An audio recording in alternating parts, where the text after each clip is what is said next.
ये भी बताते हैं कि 5 से 600 साल पहले ये जब चाइना और अमेरिका नामक देश पाकिस्तान नामक देश नहीं थे, तब इनकी चर्चा थी कि पाकिस्तान, अमेरिका, चाइना और 13 मुस्लिम देश अलग से ये साथ में मिलके भारत के ऊपर अटैक करेंगे। अब ज्यादा तो नहीं कह सकता।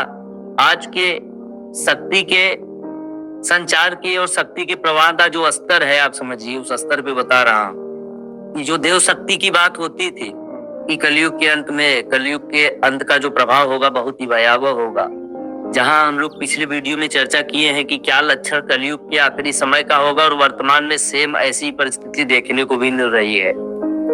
तो हम आप देख पाएंगे कि उसमें समानता है। उस आधार पे यह सब होके रहेगा कि विनाश का माध्यम सिर्फ गौ बनेंगी, इस संपूर्ण सृष्टि के विनाश का। और अगर और भी बातें की जाए विश्व स्तर पे, तो ये आप देखे हो कि आपस में बहुत बड़ा वजह भी नहीं है। वो मैया जाने क्या मामला है, इतना बड़ा अंतर्द्वेष फैल गया है कि देश देश को देखना नहीं चाहता। खुद के आधिपत्य के लिए खुद ही प्रभावी बने, ऐसा दूसरे के ऊपर प्रभाव डालने के लिए ऐसा कर रहा है। ये अलग विषय है कि कारण कुछ भी बने, करने कराने वाली माता है।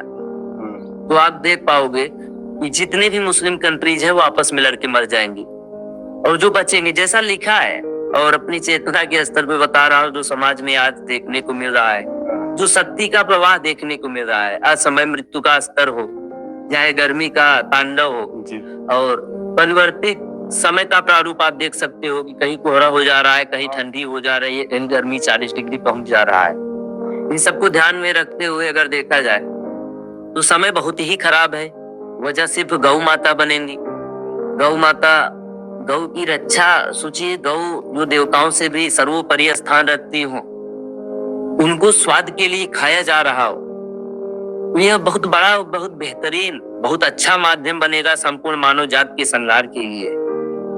और कसम माता की यह अवश्य होगा, और ऐसी इच्छा भी है ब्राह्मण होने के नाते जो गौ कटता है। हर सेकंड आप जानिए कितनी गौ माता की जान जाती हो। ये बहुत ही दर्दनाक और शर्मसार कर देने वाली बात है। इसमें बहुत बुद्धिमानी दिखाने वाली बात नहीं, हिसाब यहाँ सबका होता है। ईश्वर माफ करते हैं, कर्म नहीं माफ करता। आदमी का पैसा रहा होगा, उसका की जान जाती हो। ये बहुत ही दर्दनाक और शर्मसार कर देने वाली बात है। इसमें बहुत बुद्धिमानी दिखाने वाली बात नहीं, हिसाब यहाँ सबका होता है। ईश्वर माफ करते हैं, कर्म नहीं माफ करता। प्रारब्ध कैसा रहा था, आदमी का पैसा रहा होगा, उस आधार पे आदमी वर्तमान जीवन जी रहा है। प्रारब्ध ही कितना खतरनाक रहा होगा मालूम नहीं, लेकिन वर्तमान भी आदमी खतरनाक कर दे रहा है, क्रिटिकल सिचुएशन पैदा कर दे रहा है।